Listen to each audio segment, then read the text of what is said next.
Hey, what's up guys? It's Coach Myers with RUDIS Plus. I'm the owner of the Old School Gym in Granville, Ohio. I've been the strength conditioning coach for the Ohio Regional Training Center at the Ohio State University since 2012. Kyle Snyder, Colin Moore, Nathan Tomasello, Reese Highlight Humphrey, you name them, I've helped them. I can help you. Let's get after it.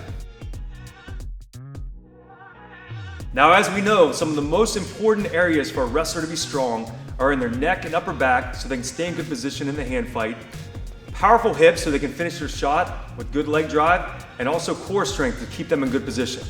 Now, you may not realize that there's exercises you can start today that require no equipment and that you can do right there in your living room. I'm gonna teach them to you right now.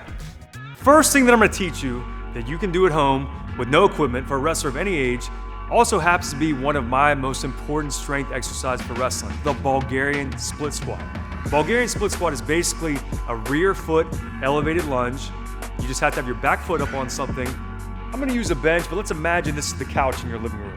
You're gonna have your athlete start at the couch. They'll take one step out. Once they've kind of found that distance, you don't wanna be out too far, you don't wanna be too close. It's just one natural stride.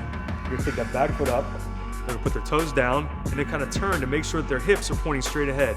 You don't want their hips off here to the side. Once I'm in this position, I'm gonna keep my core tight. I'm gonna look straight ahead, not up. Go down into a squat. Now, if you're in good position at the bottom of the squat, you should look down and your knee should basically be in line or maybe even just a little bit past the front of your toe. You don't want to sit back like this. See here, I'm in bad position. That knee is kind of bound up, all right? So again, I'm right here, core's tight. I look straight ahead, down, go down until my femur is parallel, and then right back up. Now, in the gym with my lead athletes, obviously we add dumbbells, med balls, other things like that to increase the load to make the exercise more difficult. When you're doing this at home with youth athletes, what I would recommend is start adding some time under tension to make it more difficult and also help them learn the position a little bit better. One of the problems with youth athletes is they lack eccentric control, meaning they might understand how to come up, but on the way down, they just kind of flop and look like, like a wet bag of noodles, right? So what you're gonna have them do is brace their core, count to 5 on the way down, 5, 4, 3, 2, 1. They're gonna hold that bottom position for 1, 2, 3, and then push through their heel to explode up. Work up to where your athlete can do 5 sets of 5 on each leg with that time under tension of 5 seconds down with a 3 count hold, and I guarantee their hips and their leg drive is gonna get much stronger. All right, guys, this next home exercise that I'm gonna teach you is even more basic than that split squat that you just learned. It's so basic that your youth athlete can even do it while they're watching TV.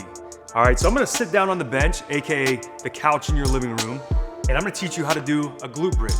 Now, I'm gonna show you 3 different variations from beginner to advanced. But first, let's talk about why we're learning the glute bridge. So the glute bridge is basically gonna use your hamstrings and glutes to help you learn to extend your hips and be very strong when you extend your hips.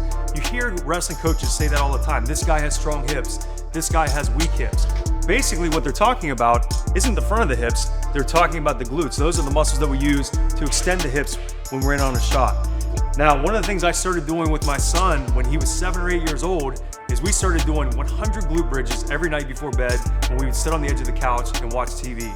And I immediately noticed a difference when he was out there wrestling. He understood when he was in on a shot how to extend his hips and get them underneath of him and be able to finish the shot. If you have your youth athlete do this, they'll be able to do the same. So, I'm here at home, it's the end of the day. My youth athlete might not have time to get a full workout in, but I can say, hey, let's get our 100 glute bridges in. What you'll do, get down until only your shoulders are on the edge of the couch like that. You're gonna push through your heels to extend your hips and squeeze your glutes at the top. So I'll come up there, I'll hold for 3 seconds and then back down. Now what you don't wanna do is arch up real high like that because now I'm putting a lot of pressure on the spine. I wanna try to keep my spine neutral and just push through the heels like that. Now, once you get pretty good at this, the variation that you can use to make it a little bit tougher is now we're gonna go a single leg glute bridge.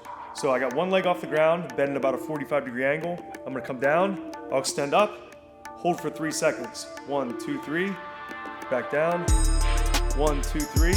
Now when you do this variation, I would start with 10 reps per side and work up to where your athlete can do 20 of those with excellent form.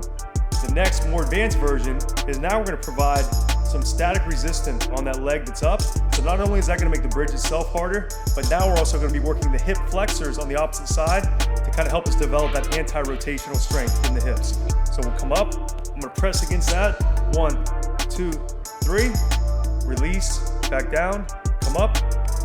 And again, I'm extending through on my heel, squeezing the glute here, and I'm driving this hand into my knee. Holding that for 3, and then back down. You wanna get to where your athlete can work up to where they can do 10 reps on each side of that. The key is gonna be consistency. If you have your youth athlete do these glute bridges once, and they don't do it again for another 2 months, it's not really gonna help them. You gotta implement this stuff regularly, make it part of your day, part of your routine, and I guarantee they're gonna make gains.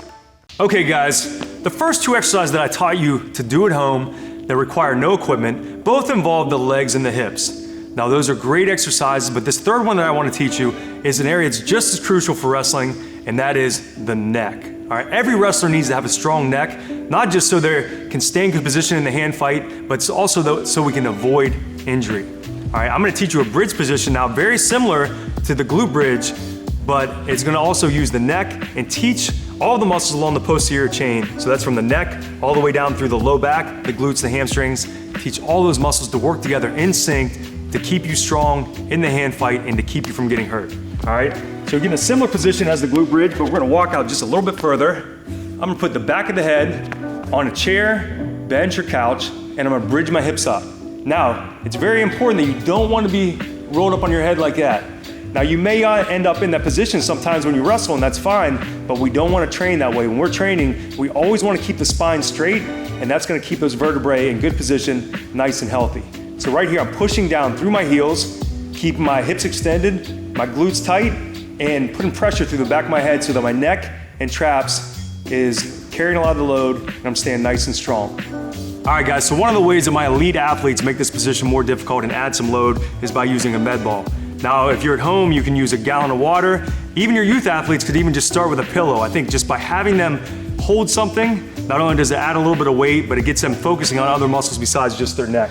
So again, I'm gonna get in that glute bridge position. I'm gonna push through the heels, keep my spine straight. I'm gonna extend that med ball up, hold it right there. Hold that static position. Remember, I don't wanna bridge up. I want that head nice and neutral. And once you get to where you can hold this position with that weight for 30 seconds, then you know it's time to increase the load, grab a second gallon of water or something a little bit heavier. Okay guys, we know how important it is to have a strong neck for wrestling. Make sure you do this regularly. Don't wait until the first week of wrestling season when someone starts pulling on your head and you realize, hey, it's time to get my neck stronger. This is stuff you should be doing year round to keep your neck strong and so you stay healthy and avoid injury out there on the mat. All right guys, now the exercises that I've showed you so far have been primarily for the posterior chain, the legs, and the hips. What I'm gonna teach you now is for the upper body and core, and it's gonna be very familiar to you, but just a little bit different. Now, I'm sure that you're all familiar with how to do push-ups. Well, push-ups are great, but they can also be very monotonous, and we're not really covering all the bases if all you're doing every night is push-ups. So I'm gonna teach you some positions that are a little bit more advanced, and that are also gonna incorporate a lot of core strength, lats, and shoulders. All right, so you're gonna get down into a kind of normal push-up position. And this first one's called a push-up planche. It's kind of a gymnastics position. I'm gonna turn my fingers out like that. The first thing I'm gonna do, I'm gonna kind of tuck my toes underneath of me so they're loaded up so I can spring forward. I'm gonna round my back like this. I'm gonna squeeze my abs and then keep my lats tight, my elbows locked. I'm gonna lean forward on those toes as far as I can, all right? You're gonna really feel this in the lats, in the core. I'm gonna hold that for 5 seconds. I'll drift back, let my abs relax, take a breath.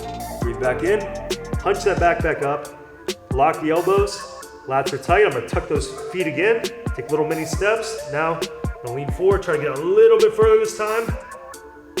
Hold that for 5, 4, 3, 2, and 1. Now, starting out, you might only be able to do one of those planche holds. I like that my athletes work up to where they can do sets of 5, holding it for 5 seconds.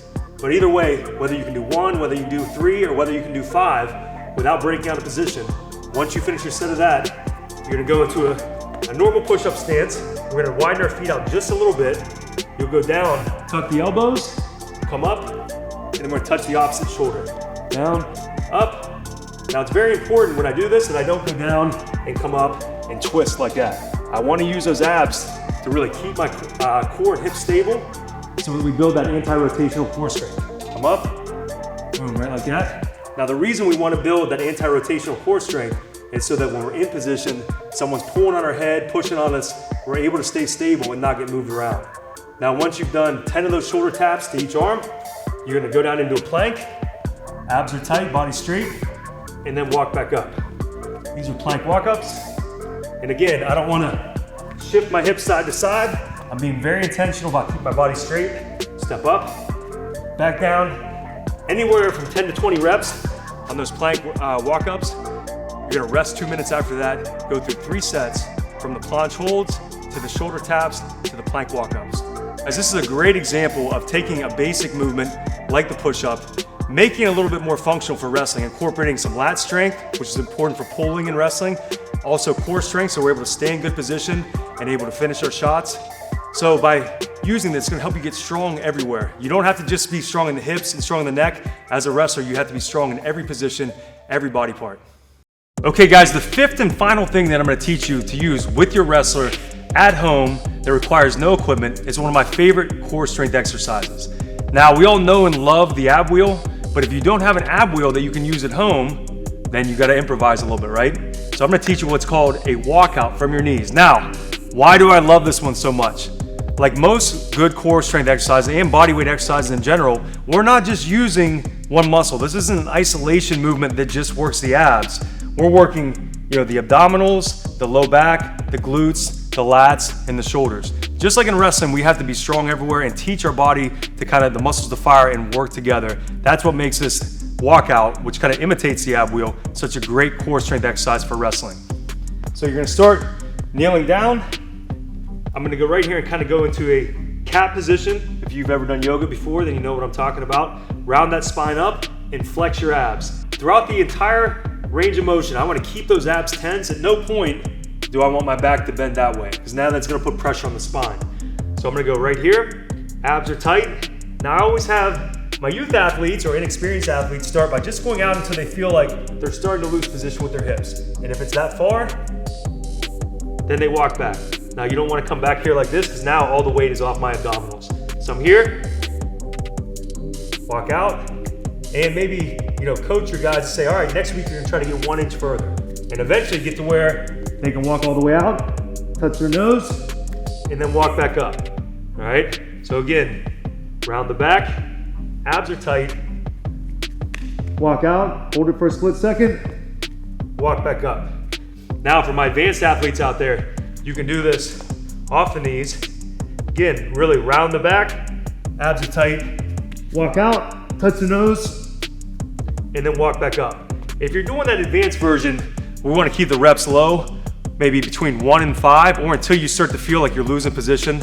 If you're doing it from your knees, once you're able to get all the way extended, work up to where you can do 15 to 20 reps. You'll get those abs tight, good core strength, nice strong lats. All right guys, there you have it. You don't need a big gym like the old school gym to be able to get strong for wrestling.